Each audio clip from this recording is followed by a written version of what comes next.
여러분, 2009년 6월 4일 오후 전라남도 광주에서 인테리어 업자 일을 하고 있었던 당시 48세 이 씨는 술에 취한 상태에서 자기의 내연녀, 이 내연녀를 만나기 위해 봉고차를 몰았습니다. 음주운전에 내연녀에 아주 가지가지하고 자빠졌죠. 여튼 그렇게 저녁 8시 30분쯤 상가가 빼곡한 광주 북구 일곡동의 한 아파트 앞을 지날 때였어요. 이 씨가 이미 꽐라 상태, 제정신이 아니잖아요. 그러니까 횡단보도 앞에서 신호를 무시하고 그냥 내달리다가 정상적으로 횡단보도를 건너고 있었던 당시 11살의 어린 남자아이를 들이받은 거예요. 아니, 아이가 무단 횡단을 한 것도 아니에요. 이놈이 신호를 무시하고 내달리다가 들이받은 거예요. 11살이었던 이 아이는 그대로 쿵 하는 큰 소리와 함께 바닥에 쓰러졌습니다. 이때 이 아이 의식이 있었어요. 의식이 있다 못해 쿵 하고 쓰러졌다가 다시 일어난 거예요. 머리를 바닥에 부딪힌 터였기 때문에 머리 오른쪽 부위를 막 만지면서 상가 방향으로 울면서 뛰어갔습니다. 아니, 성인이 이런 일을 당해도 되게 무섭고 당황스러운데 11살짜리 그 어린 아이가 이런 일을 당했으니까 너무 무서웠겠죠. 그러니까 울면서 달려간 거예요. 이 모습을 본 이 씨는요, 잠시 머뭇거리는가 싶더니 무슨 생각인 건지 갑자기 도로 한쪽에 자기 차를 세워 놓더니 차에서 바로 내려 이 어린아이 뒤를 쫓아가기 시작했습니다. 그리고 이 어린아이를 따라잡은 이 씨는요, 이 아이의 어깨를 잡았습니다. 이때까지만 해도 이 씨, 뭐 어떻게 나쁜 생각을 먹거나 이런 건 아니었어요. 아이가 다쳤으니까 병원에 데리고 가려고 잡은 거예요. 얘, 너 괜찮니? 아저씨랑 병원 가자. 그래서 자기 차에 태운 뒤에 오후 8시 40분쯤 인근 병원으로 갔습니다. 아이가 이상은 없는지 정밀 검사를 받아볼 생각이었던 거예요. 그런데 병원에 딱 가니까 어라, 진료 시간이 마감이 됐다네. MRI 검사를 하려면 다른 병원으로 가야 된다는 거예요. 아, 지금 검사가 안 되는구나. 그리고 이 순간 이 씨는 몹쓸 생각을 하게 됩니다. 아, 어쩔 수 없네. 그냥 얘 죽여버려야겠다. 아니, 다른 병원에 데리고 가면 되지. 왜 갑자기 뜬금없이 죽여야겠다고 생각을 한 건지 쉽사리 이해가 되지 않죠. 사실 이 씨, 이때 무면허 상태였습니다. 2005년 3월 달에 제주도에서 또 만취 상태로 운전하다가 걸려가지고 면허가 취소가 됐던 거예요. 그리고 그 상태로 2007년 7월에 전남 장흥에서 또 운전하다 걸렸네. 당연히 면허 취소가 된 상태였으니까 이때도 무면허 운전. 그래서 이때 2년간 운전면허 시험 응시까지 2년 동안 금지가 됐던 거예요. 그러니까 음주운전 상습범이야. 가족들이나 주변의 증언에 의하면 이 씨 술을 안 마실 때는 사람이 너무 얌전해. 가족한테 폭력도 쓰지 않아. 그런데 이놈의 술만 마시면 사람이 180도 변하네. 그냥 막말로다가 개새끼가 되는 거예요, 술만 마시면.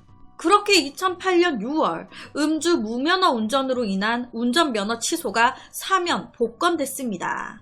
여기서 사면 복권, 제가 어학사전을 찾아보니까 법률상 일정한 자격이나 권리를 한번 상실한 사람이 이를 다시 찾음이라고 하더라고요.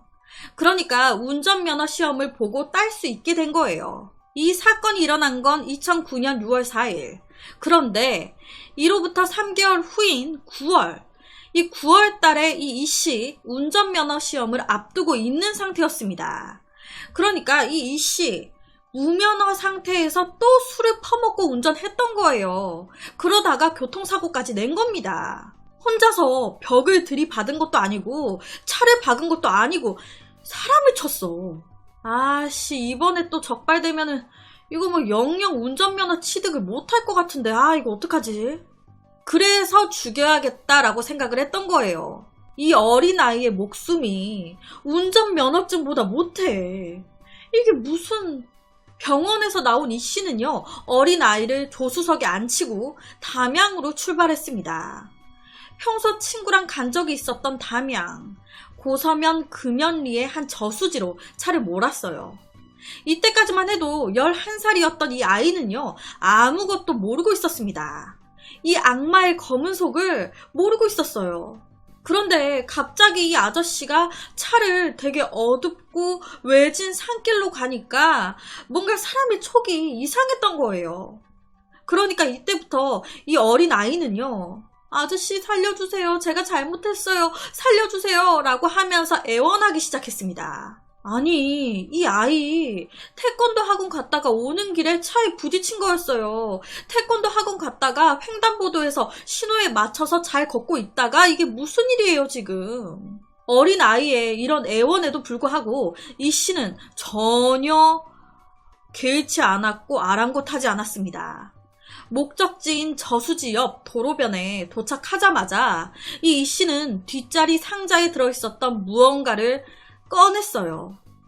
그건 바로 사냥할 때 쓰는 공기총이었습니다. 그리고 그 총을 11살 그 어린 아이한테 겨눈 거예요. 와, 운전면허가 아예 취소될까봐 살인자가 돼야겠다, 사람을 죽여야겠다라고 생각했다는 것 자체가 일반적인 상식으로는 전혀 이해가 되지 않죠. 이 악마는요, 조수석에 앉아서 공포에 떨고 있는 이 어린 아이를 향해서 6발이나 쐈습니다. 그리고는 이 아이의 시신을 싣고 20km 떨어진 담양군 남면의 만월리의 한 계곡으로 향했어요. 왜? 그 계곡 근처가 산길에 있어가지고 인적이 거의 없고 가파르고 한적하거든. 시신 숨기기 딱이야. 이 씨는요, 이곳에서 20m 아래로 아이의 시신을 던져서 유기했습니다. 그리고 같은 날 밤, 이런 짓거리를 다 하고 그 같은 날 밤 11시 30분쯤에 다시 교통사고를 냈었던 광주 북구 일곡동으로 와가지고 아무렇지도 않게 내연녀를 만났습니다.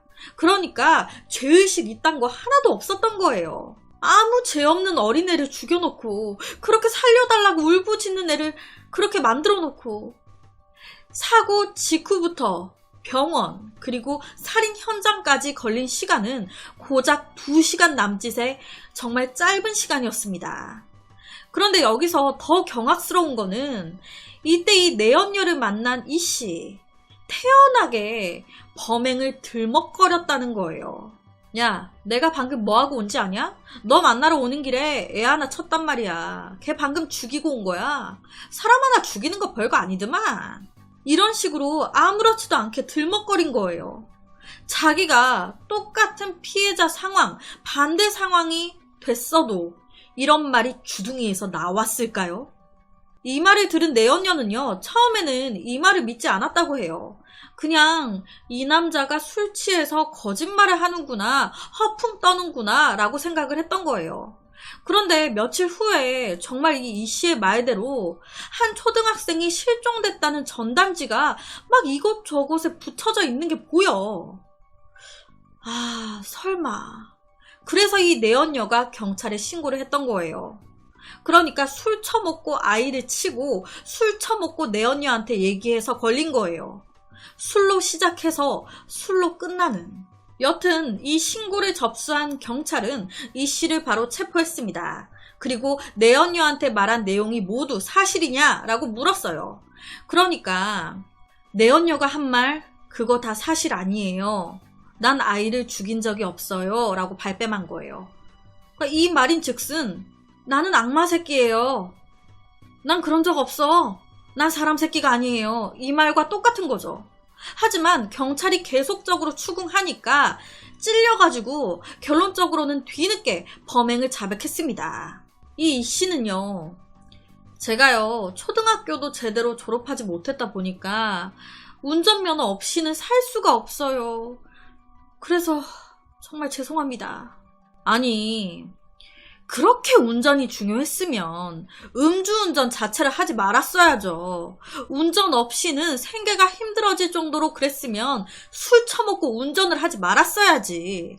신호도 더 잘 지켰어야지. 그렇게 소중한 운전인데.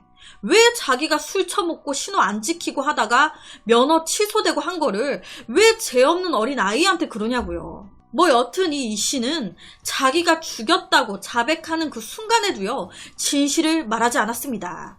거짓말을 계속적으로 했어요. 사실 그애 거의 반 죽은 거나 다름없었어요. 그 상태로 계속 뒀어도 결론은 죽었을 거예요. 계속 끙끙대면서 아파하길래 그래서 그냥 죽인 거였어요. 그러니까 아이가 사고 당시 거의 죽은 상태나 다름없었다라고 주장을 한 거예요. 자기 죄를 어떻게든 합리화 같은 걸 시켜보려고 아주 애를 쓴 거죠. 끝까지 악마예요, 정말. 당연히 이때 이 씨의 말 다 거짓말이었습니다. 어떻게 자백하는 그 순간까지도, 자기가 죽였다고 다 얘기하는 그 순간까지도 거짓말을 하는지. 당시 사고가 난 지점은 아파트 단지 내 도로였습니다. 상점들이 많은 번화가였어요. 그리고 사고 시간 또한 그렇게 늦은 시간이 아니었단 말이에요. 즉, 목격자들 많이 있었습니다. 한 목격자분은 제가 분명히 봤어요. 사고 후에 그 아이 바닥에 쓰러졌다가 벌떡 일어나더라고요. 그러더니 저쪽 상가 쪽으로 뛰어갔어요. 또 다른 인근 상점 주민들도요. 아유, 걔 많이 안 다친 것 같던데. 아이가 머리에 피를 조금 흘린 것 같긴 했는데 멀쩡하게 다시 일어나가지고 걸어가던데요. 그리고 결정적인 증거, CCTV. 병원에 갔었잖아요. 그 CCTV를 보니까 이 아이가 다쳤다고 볼 수 없을 만큼 천진난만한 모습이야. 멀쩡해. 그러니까 부상 정도가 그렇게 크지 않았던 거예요. 그렇게 며칠이 지난 11일, 담양군 남면 만월리의 한 계곡 근처에서 이 어린아이의 시신이 발견됐습니다. 부검 결과 사망 사인은 공기총에 의한 총상. 이 총상이요, 당시 이 아이의 몸 7군데에서 발견이 됐는데 그게 가슴, 다리, 귀, 옆구리 등 온몸에 다 있었다고 해요. 이때요, 경찰이 물었다고 합니다. 그 어린애를 그 좁은 차 안에서 어떻게 제압했냐고. 분명히 아이가 도망가려고 시도도 했을 거고 몸부림을 쳤을 텐데 어떻게 제압한 거냐고. 그런데 이 물음에 이 씨 끝까지 대답하지 않았다고 해요. 이 어린아이와 이 아이의 부모님이 무슨 죄입니까? 이 부모님은 태권도 학원에 갔던 아들이 올 때가 됐는데도 안 오니까 학원에 전화를 하셨던 거예요. 그런데 학원에서는 운동 마치고 집에 간다고 나갔는데요? 라고 하는 거죠. 내 새끼 집에 안 왔는데? 학원에서는 나갔대. 그럼 얘는 어디 갔어? 당시 사고 지점에서 이 아이의 집까지는요, 걸어서 5분 거리였습니다. 그러니까 집 바로 앞에서 이런 사건이 벌어졌던 거예요. 불안해진 부모님은 사고 다음 날인 5일 새벽 실종 신고를 하셨습니다. 이때까지만 해도 경찰은요, 뭐 아이가 그냥 가출했나 보다 라고 대수롭지 않게 생각을 하고 있었다고 해요. 그러니까 당연히 처음에는 이 수사 적극적으로 이루어지지 않았습니다. 오히려 이때 이 부모님이 전단지를 다 만들어서 배포하고요. 그러다가 내연녀가 이 전단지를 보면서 경찰에 신고를 하게 됐고, 그때서야 경찰이 어라? 이거 단순 가출 사건이 아니네? 라고 해서 그때부터 적극적으로 수사를 했던 거예요. 그러니까 내연녀의 신고가 없었다면 이 사건 끝까지 그냥 장기 실종 사건으로 남아버렸을 수도 있었던 거예요. 정말 너무너무 안타까운 사건입니다. 아이가 크게 다친 게 아니었으니까 병원으로 데리고 가서 다 검사받고 치료시킨 다음에 집으로 다시 돌려보냈다면 그냥 서로 그냥 별거 없이 좋게 끝냈을 수도 있을 것 같은데, 이렇게 한 아이가 안타깝게 가지 않았을 수도 있지 않았을까. 이 악마 이 씨는요, 수사를 받으면서 이런 얘기를 했었다고 해요. 아씨, 그냥 처음에 애를 그냥 두고 갈걸. 괜히 죽였어. 라고. 후회한 거예요. 아씨, 괜히 죽였어, 씨. 악마. 끝까지 거짓말 하면서, 정말, 여튼 이 씨는 살인 및 사체 유기 혐의로 재판에 넘겨졌고 2009년 8월 27일 무기징역이 선고됐습니다. 재판부는 범행 후 초동 수사까지 계속 거짓말과 변명으로 일관하면서 진정으로 반성하고 있는지 의문스럽다. 살려달라고 애원하는 그 어린아이를 때리고 공기총으로 쏴 살해하는 등 범행 수법이 매우 잔혹하기 이를 데 없다라고 얘기를 했다고 해요. 이 사건이 참 아이가 죽지 않아도 그러니까 살 수도 있었는데 고작 그 운전면허와 아이의 목숨을 맞바꾼 것 같은 느낌에 마음이 조금 먹먹해지는 것 같아요. 그렇게 소중했으면 술 처먹고 운전을 하지 말았어야지. 그렇게 소중했으면 신호를 좀 더 지키고 과속하지 말았어야지. 왜 무고한 아이를. 그래서 오늘은 2009년도에 일어난 한 안타까운 사건에 대한 이야기를 가지고 왔습니다.